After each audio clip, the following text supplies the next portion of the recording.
கோலாகலமான கொண்டாட்டங்களுடன் தீபாவளி கடந்திருக்கும் நிலையில் பண்டிகை காலத்தில் ஆன்லைன் மூலம் மக்கள் ஏராளமான பொருட்களை அள்ளி குவித்திருப்பதை விற்பனை தரவுகள் உறுதிப்படுத்தியுள்ளன. காய்கறி முதல் கார்கள் வரை, தரைவிரிப்பு முதல் தங்கம் வரை எளிதாக நுகர்வோரை சென்று சேர வழிவகை செய்கின்றன ஆன்லைன் விற்பனை இணையதளங்கள். நெரிசலில் சிக்காமல் வீட்டில் இருந்தபடியே பொருட்களை வாங்க முடிவதால் தீபாவளி பண்டிகையையொட்டி விற்பனையில் சாதனை படைத்துள்ளன இ-காமர்ஸ் நிறுவனங்கள். ஒரு மாத கால விற்பனை திருவிழாவில் 260 கோடி வாடிக்கையாளர்கள் பங்கேற்றதாக அறிவித்துள்ளது அமேசான் இந்தியா நிறுவனம். 30,000 ரூபாய்க்கு மேல் விலையுள்ள பிரீமியம் வகை செல்போன்கள் விற்பனை அமேசானில் 30% அதிகரித்துள்ளது. கடந்த ஆண்டை விட ஃபேஷன் மற்றும் அழகு சாதன பொருட்கள் விற்பனை 95% அதிகரித்துள்ளது.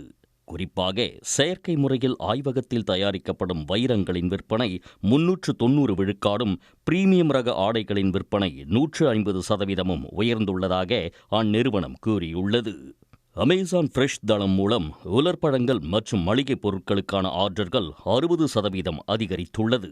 75 அங்குல டிவிக்கள் 70%, QLED டிவிக்களின் ஆன்லைன் விற்பனை 105% உயர்ந்துள்ளதாகவும், ஆன்லைன் மோட்டார் சைக்கிள் விற்பனை 2 மடங்கு அதிகரித்துள்ளதாகவும் அமேசான் கூறியுள்ளது.